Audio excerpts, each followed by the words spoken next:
नमस्कार दोस्तों, स्वागत है आपका सूर्य समाचार की खास पेशकश नेता की अर्जी जनता की मर्जी। इस कार्यक्रम के जरिए हम आपको लेकर चलेंगे हरियाणा की 10 की 10 लोकसभा सीटों पर और जानेंगे कि इस बार कौन कौन से राष्ट्रीय और क्षेत्रीय मुद्दे हावी हैं। साथ ही जानेंगे कि नेताओं की अर्जी पर क्या है जनता की मर्जी। कार्यक्रम की शुरुआत करेंगे अंबाला लोकसभा से। आइए सबसे पहले जानते हैं कि किस राजनीतिक दल ने किस उम्मीदवार पर दांव खेला है।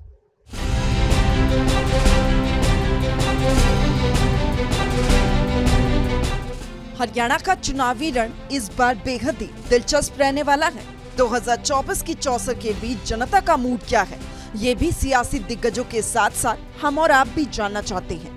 धुआंधार प्रचार तो हर नेता कर रहा है। पार्टियों के बड़े बड़े दावों के बीच जनता का साथ कितना मिलता है, ये भी बड़ी बात रहने वाली है।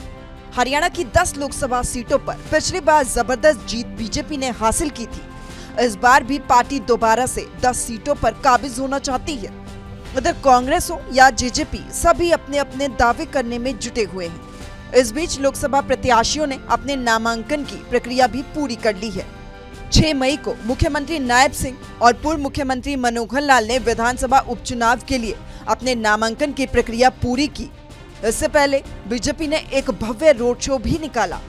सबसे पहले बात अंबाला लोकसभा सीट की करते हैं, जहां बीजेपी ने बंतो कटारिया को टिकट दिया है तो कांग्रेस ने वरुण चौधरी को टिकट दिया है। इधर किरण पुनिया को जेजेपी ने टिकट दिया है, गुरप्रीत सिंह को इनेलो ने टिकट दिया है। बहरहाल नामांकन की प्रक्रिया तो पूरी हो चुकी है। 25 मई को प्रदेश में वोट भी डाले जाने हैं और 4 जून को नतीजे आएंगे, जिसका बेसब्री से सभी को इंतजार है।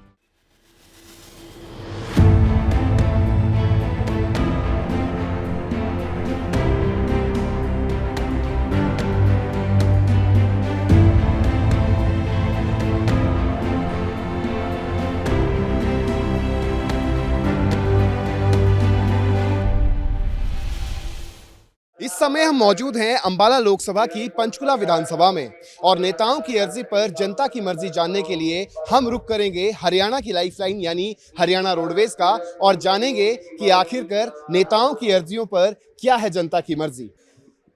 आइए जानते हैं नेताओं की अर्जी पर जनता की क्या है मर्जी। भाई साहब, किस तरीके से देखते हैं, चुनाव आ चुके हैं, क्या कुछ रहने वाला है? अंबाला लोकसभा का जिक्र करें, बीजेपी, कांग्रेस, इनेलो, जसपा, क्या लगता है किसमें दम दिखता है? वैसे तो जी बीजेपी का ही बोल वाला हो रहा है, बाकी तो बीएसपी का भी यहाँ पे नाम ठीक ठाक हो रहा है, क्योंकि उन्होंने अपना कैंडिडेट तो उतारा है ना, जो वो अपने एरिया का मतलब सब में उसकी पकड़ अच्छी है यहाँ पे जी। बस बीएसपी और उसका हो रहा है बीजेपी का। तो उन्होंने पहले जब अपने टाइम में जब कांग्रेस थी तब उन्होंने ये योजना क्यों नहीं लागू की? तब तो उन्होंने ही बनाई थी, तब ये योजना लागू क्यों नहीं की? अब क्यों कर रहे हैं ये? अब ये बीजेपी पर हावी क्यों हो रहे हैं? ये भी तो। और ये एमएसपी कानून, उन्होंने एमएसपी कानून पहले क्यों नहीं बना दिया गया? अभी क्यों बनाया जा रहा है एमएसपी कानून? देखिए, मैं ऐसा नहीं बोल सकती कि गवर्नमेंट कुछ नहीं कर सकती। अपने फील्ड में आके सभी काम करते हैं। हम किसी एक गवर्नमेंट को लिए ऐसा नहीं बोल सकते कि हाँ वो काम कर रही है हमारे लिए या वो नहीं कर रही।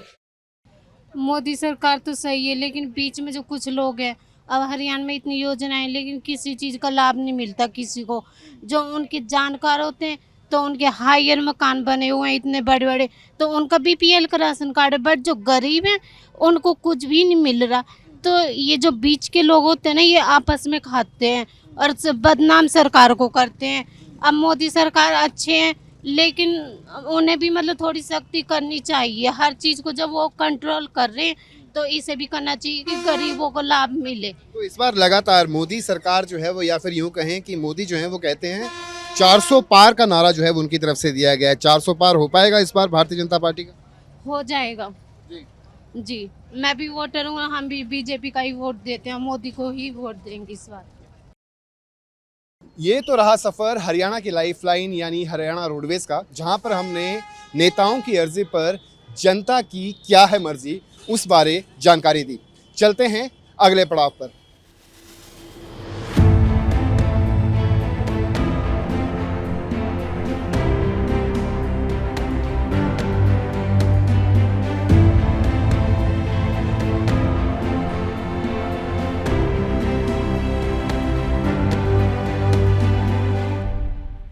नेता की अर्जी जनता की मर्जी की कड़ी में अब हम पहुंचे हैं अंबाला शहर। अंबाला शहर में जानेंगे कि आखिरकार अंबाला शहर वासियों का क्या कुछ रुझान जो है वो निकलकर सामने आता है। अंबाला वासी जो है वो क्या चाहते हैं कि किस तरीके का कैंडिडेट जो है वो अंबाला वासी जो है वो चुनना चाहते हैं और नेताओं की अर्जी पर किस तरीके से वो अपनी मर्जी जो है वो चलाएंगे। भाई साहब, क्या नाम है आपका? मेरा नाम पदम खन्ना है जी। अम्बाला शहर का निवासी हूँ मैं। ये बताएं कि इस बार के लोकसभा चुनावों के अंदर जिस तरीके से राजनीतिक दलों द्वारा जो नेता जो उम्मीदवार जो है वो मैदान में उतारे गए हैं, ये बताएं कि अंबाला लोकसभा का जिक्र करें तो अंबाला लोकसभा में जिस तरीके से कांग्रेस का जिक्र करें, बीजेपी का जिक्र करें, इनेलो का जिक्र करें, जजपा का जिक्र करें या फिर बसपा का जिक्र करें, तमाम राजनीतिक दलों द्वारा अपने कैंडिडेट्स मैदान में उतार दिए गए हैं। क्या मुद्दे होंगे आपके और किन मुद्दों को लेकर जो है वो आप अपना कीमती वोट जो है किसी उम्मीदवार की झोली में डालने वाले? ऐसा है जी, उम्मीदवार तो पढ़ा लिखा होना चाहिए। सबसे पहली बात तो ये है, पढ़ा लिखा कैंडिडेट होगा वो लोगों की बातों को दिल की गहराई से समझेगा। बाकी रही अब जिस तरह की लोगों का रुझान मोदी की तरफ ज़्यादा है, भाई मोदी जी अच्छे कार्य कर रहे हैं, ये चीज़ की है, वो चीज़ की है, तो उस तरफ अगर देखें तो मोदी की तरफ ज़्यादा झुकाव जाता है। सर अभी तक किसी की तरफ मर्जी नहीं है। अभी तक पुराने विकास कार्यों को ही देखा जा रहा है कि जैसे पहले 70 साल रहे या ये मोदी के 10 साल रहे, उनमें कौन सी पार्टी कहाँ तक गई है। पार्टी को छोड़िए, पार्टी दूसरी चीज़ है, पहले देश आता है कि देश का आज विकास कहाँ पे है या पिछले 70 सालों में देश का विकास कहाँ तक रहा है। स्टार्टिंग कांग्रेस ने की थी, पहले ऐसा नहीं कह सकते कि पिछले 70 सालों में कोई विकास नहीं हुआ। अर्श से लेके फर्श तक तो वहीं से गया जहाँ से मोदी ने नींव पकड़ के आगे बहुत कार्य किए। अगर बाकी ये है देश विदेश में भी अगर आज की चर्चा करें तो एक भारतीय लेवल पे बहुत विकास हुआ है। कोई भी ऐसा नहीं है कि पहले जैसे भारतीयों को बहुत कम देखा जाता था। अगर मैं बाहर भी जाता हूँ तो पहले भारतीयों को इतना नहीं देखा जाता था, बट आज के टाइम पे भारतीयों की एक वैल्यू है। आप कहीं भी जाते हैं उनकी बात सुनी जाती है। तो सभी पार्टियां काम करती हैं, बट आगे है कि आगे कौन इस विकास को लेकर चलता है, हमारा वोट उसके साथ। जिस तरीके से लगातार कहा जा रहा है कि मोदी की गारंटियां 2047 तक विकसित भारत जो है वो बनाना है, बहुत सारी बातें जो है वो की जा रही हैं। क्या लगता है अंबाला की जनता एक बार फिर से जो है वो भारतीय जनता पार्टी पर भरोसा जताने जा रही है? माहौल क्या कहता है कुल मिलाकर? माहौल तो बराबर ही है जी, 19-20 का फर्क कुछ भी हो सकता है, नहीं कह सकते। माहौल बराबर है। ज़्यादा वैसे इनके हक में मोदी के कहने करके कैंडिडेट से ज़्यादा लोग मोदी जी को देख रहे हैं। कैंडिडेट से ज़्यादा लोग मोदी जी को देख रहे हैं, मोदी के नाम से वोट ज़्यादा मिल रही है। अगर इनेलो का जिक्र करें, जजपा का जिक्र करें या बसपा का जिक्र कर लें, वो तो बराबर है जी। अभी तक तो कोई शोर है, गांव में हो तो पता नहीं, शहर में तो कोई इनका शोर है नहीं तीनों का। ऐसा ही जबकि वैसे मोदी जी आए हैं तब से बिजनेस रोजगार सबके बढ़े हैं। ये नहीं ये जो फड़ी बाजार लाइसेंस बनाना और हर व्यक्ति को बिना किसी की जिम्मेवारी के बैंकों द्वारा लोन दिला के, तो इस समय जो उस पहले मोदी जी के पहले 400-500 रुपये दिहाड़ी होती थी, इस समय हर कोई अनपढ़ मजदूर की दिहाड़ी 800-1000 रुपये मिल रही है उन्हें। और आगे भी है जितना भी विपक्ष एक वो बना के ये किसान आंदोलन ये वगैरह, तो आजकल दुनिया बहुत समझदार हो चुकी है। सबको पता देश हमारा कहाँ से कहाँ पहुँच गया, तो अब कोई भ्रमित होने वाला नहीं। रोजगार और बेरोजगारी, ये दो मुद्दे जो हैं वो बहुत चर्चा में हैं कि रोजगार जो है वो कम हो चुका है, बेरोजगारी लगातार बढ़ती जा रही है। इसको किस तरीके से क्या कहेंगे? ऐसा ही रोजगार बेरोजगारी हमारे बुजुर्ग भी और शास्त्रों में भी लिखा है, उत्तम खेती मध्यम व्यापार नीच नौकरी। पर हर कोई आज नीच बनने के लिए तैयार है। हर कोई को नौकरी चाहिए, नौकरी, और वो भी सरकारी। लोकसभा में और विधानसभा में सर फर्क होता ही होता है, ठीक है ना। तो बेसिकली कि इस समय जो इलेक्शन है वो लोकसभा को ही देख के दिया जाएगा, चाहे मैं हूँ चाहे कोई सा भी वोटर वोट देगा। के लिहाज से जिक्र करें तो IMT एक मुद्दा है, पंचकुला में मेट्रो पहुंचे वो एक मुद्दा है। अगर आपके कपड़ा मार्केट का ही जिक्र करना है तो मार्केट में जिस तरीके से ट्रेनों के स्टॉपेज जो है वो होने चाहिए। सर देखिए, वो जो चीज़ आई है, जो आप ट्रेनों के वो किसान का मुद्दा है, ठीक है। मेरा मानना सर ये तो बैठ के काउंटर पे बैठ कर हर एक चीज़ का हल निकल सकता है, बट अब कोई भी पक्ष अड़ जाएगा तो उसका सलूशन नहीं निकल सकता। कुछ सरकार भी पहल करे, कुछ ये भी पहल करे, इसको बैठ के सॉर्ट आउट करवाना चाहिए। इससे मार्केट में बहुत नुकसान है सर, सबके कारोबार में फ़र्क पड़ता है। देखो सबके पेट लगे हुए हैं, इतना खर्चा लोगों का, दुकानों का, उन्होंने एम्प्लॉयज़ भी रखे होते हैं, उनका खर्चा कैसे निकाल लेगा? एक आम व्यापारी वो खर्चा तो सिर्फ वो कस्टमर आएगा वहीं से ही निकलेगा। जब कस्टमर ही मार्केट एक्टिविटी नहीं रहेगी मार्केट में तो कोई फायदा नहीं। ये तो सर हमारे जो से नेता हैं, हमारे सरकार है, इनको हमारे भी सोचने चाहिए कि भैया हम भी तो इंसान हैं, हमने भी तो वोट देनी है आप लोगों को। बट ये चलो पॉलिटिक्स है सर, उसमें हम कुछ भी नहीं कह सकते। तो क्या लगता है किसका पलड़ा भारी किसका? सर पल्ला भारी देखो सर बीजेपी का ही है, क्यों इसके सामने कोई नहीं है इनके, ठीक है। हाँ बाकी ये है कि भी अगर दो चीज़ आमने सामने हो तो टक्कर होती है, बट फिलहाल इनके सामने कुछ नहीं दिखता। क्या लगता है किसके बीच में टक्कर दिखाई दे रही है? और इन्हें टक्कर तो सर क्या देखते हैं आप? सर टक्कर तो देखो कांग्रेस और बीजेपी के हाथ में ही है, इन दोनों की टक्कर है और तीसरा तो है नहीं कोई टक्कर वाला। पर अब ये जो आंदोलन चल रहा है ये सरकारों की वजह से चल रहा है, मतलब किसानों की वजह से भी चल रहा है। बस इन चक्कर में मतलब रास्ते रुके हुए हैं, बाहर के जो कस्टमर आते हैं वो आ नहीं रहे। आप देख ही सकते हैं मार्केट का हाल, और लोकल का कैसा है, मतलब कि वो चीज़ के पैसे नहीं भर के रखता। बाकी आपको पता ही है सरकारों का। पलड़ा किसका भारी दिखाई दे रहा है? सर मेरी साइड से देखो कांग्रेस ही जीतना चाहिए, जहाँ तक हमारा अंदाजा है। चलिए ये तो बात रही अंबाला शहर की, जहां पर हमने अंबाला शहर के लोकलाइट से जो है वो बातचीत की और उनसे जाना कि आखिरकार नेताओं द्वारा लगाई जा रही अर्जी पर उनकी क्या मर्जी है। इसके आगे का भी रुख करेंगे और आगे आपको लिए चलते हैं अंबाला कैंट।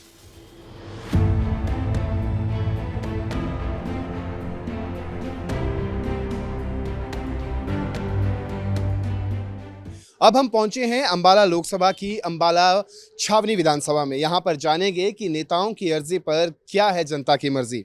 सर क्या नाम है आपका? Ashok Gupta from Gupta agencies Ambala cantt. Sir मेरा सबसे पहला सवाल, साइंस सिटी को लेकर काफ़ी मर्तबा सवाल जो है वो उठते हैं कि अंबाला कैंट का नाम जो है वो साइंस सिटी में रखा जाए। क्या करेंगे इसको लेकर? और जिस तरीके से लोकसभा चुनाव हैं तो इस मुद्दे को कितनी जोर शोर के साथ जो है वो आप जो भी कैंडिडेट आपके पास वोट की अपील लेकर पहुंचता है, क्या उसको इस बारे में अवगत करवाया जाता है?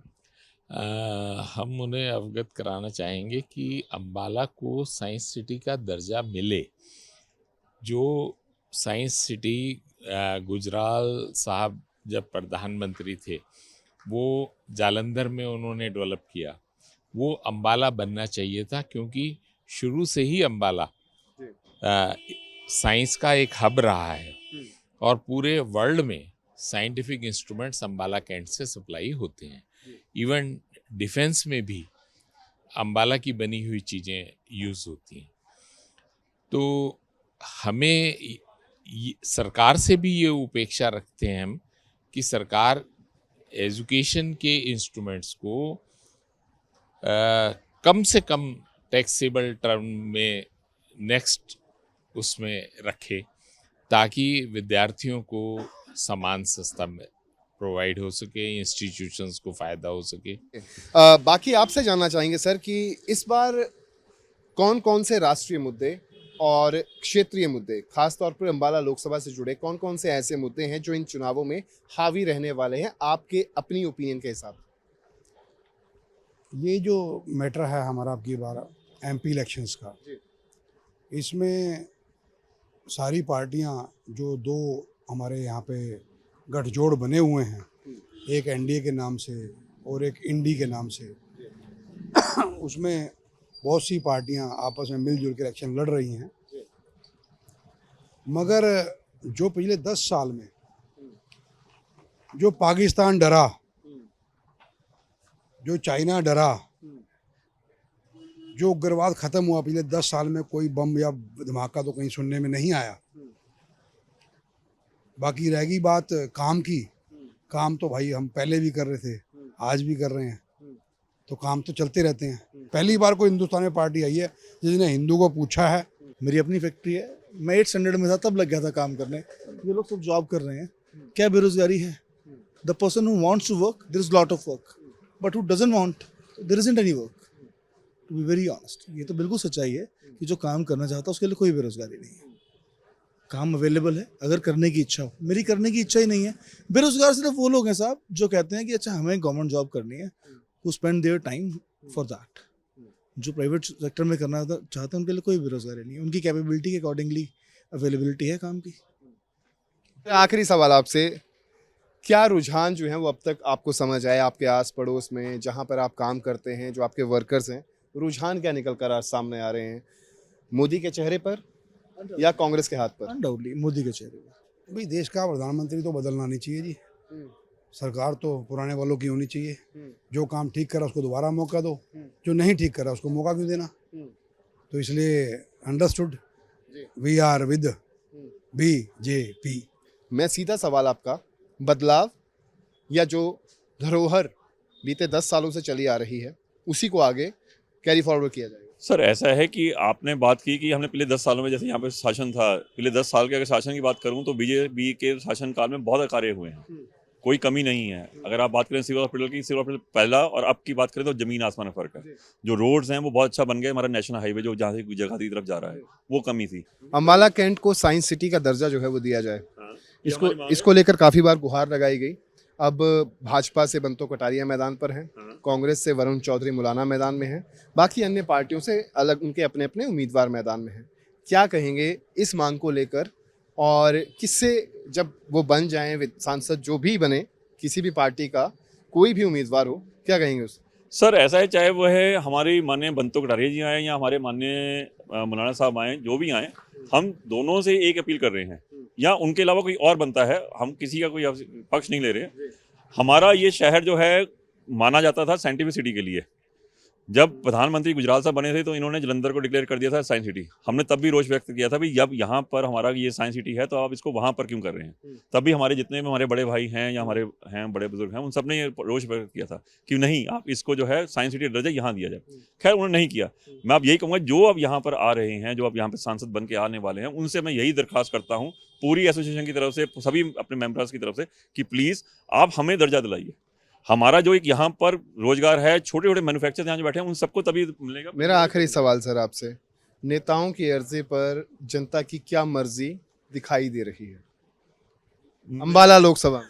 नहीं, मैं इस बारे में कोई जवाब नहीं देना चाहूँगा। मैं अभी इस बारे में कुछ नहीं कहना चाहूँगा। अभी पलड़ा किसका भारी है? अब इसके बारे में क्या बोल सकते हैं? पलड़ा बीजेपी का।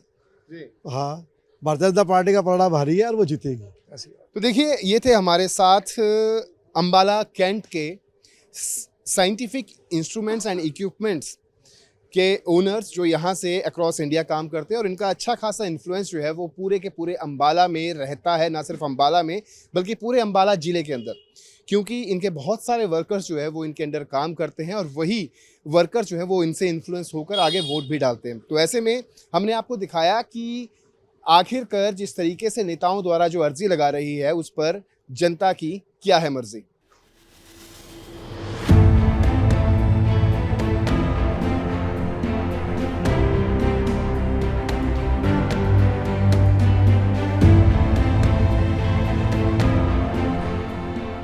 नेता की अर्जी जनता की मर्जी कार्यक्रम के आखिरी पड़ाव पर हम पहुंच चुके हैं, और इस समय मौजूद हैं अम्बाला शहर के बड़ोग गांव में, जहां पर हम ग्रामीणों से बातचीत करेंगे और जानेंगे कि लोकसभा चुनावों को लेकर आखिरकार क्या कुछ है उनकी मर्जी। जिस तरीके से आप तस्वीरों में देख पाएंगे कि बड़ोग गांव के एक स्कूल में हम मौजूद हैं, और यहाँ पर तमाम ग्रामीण जो हैं वो यहाँ पर पहुँचे हुए हैं। इनसे बातचीत करेंगे कि आखिरकार लोकसभा चुनावों के अंदर क्या कुछ उन प्रभाव जो है वो देखने को मिल रहा है। जिस तरीके से यदि हम जिक्र करें तो अम्बाला से लगभग सभी राजनीतिक दलों द्वारा अपने अपने उम्मीदवार मैदान में उतार दिए गए हैं। और देखो, हरियाणा में तो एक ही तरफा माहौल चल रहा है कांग्रेस का जी। देखिए, ऐसा है, मोदी जी की कार्यप्रणाली को बच्चे जितने भी लोग हैं पसंद कर रहे हैं। इसमें ये नहीं देखा जाएगा आपके कैंडिडेट कौन आया, वो तो मोदी को वोट आएगी। और हम तो एससी लोग हैं, गरीब लोग हैं, हमने कांग्रेस को भी देखा है, लेकिन बीजेपी अच्छी लगी है। बीजेपी के लोगों का झुकाव है, और हम मोदी जी के कहने पर लोगों से वोट लेंगे। जो हमारा थोड़ा बहुत जिसका भी हमारी प्रभाव है, जातीय प्रभाव है, और हमारा अपना संपर्क है, सारी पार्लियामेंट में जाके हम इस बात को कहेंगे कि मोदी जी को वोट दो, मोदी जी को वोट दो। जो हमारा झुकाव जो है वो देखते हुए, सारा जो काम को देखते, विकास को देखते हुए, वो बीजेपी की तरफ लग रहा है कि बीजेपी आएगी। कांग्रेस पर जो है ना, लोगों का या हुजूम का इतबार नहीं है। उनके जो मुखिया हैं राहुल गांधी जी, उन पर इतबार नहीं है किसी को। मोदी को देख के वोट पाएंगे, और अपना बंतो कटारिया को बहुत ज़्यादा मतों से जिता के भेजेंगे यहाँ से हम। ऐसा उन्होंने 70 साल में झूठे बोलिया सारी, उन्हें क्या करे आज तक, देश ਨੂੰ लुटिया उन्होंने आज तक 70 साल में तो कुछ नहीं कराया। अब क्या करना उन्हें, ना उनकी सरकार आनी है। काम हमारे जैसे कांग्रेस में भी चलो हुए हैं, पर यह है कि मोदी जी ने जो योजनाएं गरीबों के लिए, आम तबके के लिए और सबके लिए, किसानों के लिए जो योजनाएं चलाई हैं, उन कामों को देखते हुए हमारा थोड़ा रुझान जो है अब वो बीजेपी की तरफ जा रहा है। क्योंकि जो काम कराए हैं कांग्रेस, हम ये नहीं कहते कि कांग्रेस ने नहीं काम कराए हैं, पर जो मोदी जी ने जो 70 साल के काम थे वो मोदी जी ने आगे आने इन 10 सालों में जो उनका राज रहा है उसमें मोदी जी ने बहुत काम कराए हैं, देश को आगे बढ़ाया है, देश को विश्व गुरु बनाया है, विश्व में हमारा नाम हो गया है। तो मेरा इस बार थोड़ा जो प्रभाव है भारतीय जनता पार्टी की तरफ है और मैं काम को वोट डालूंगा मोदी। ऐसा है, कांग्रेस का तो कोई दीनमान है ही नहीं।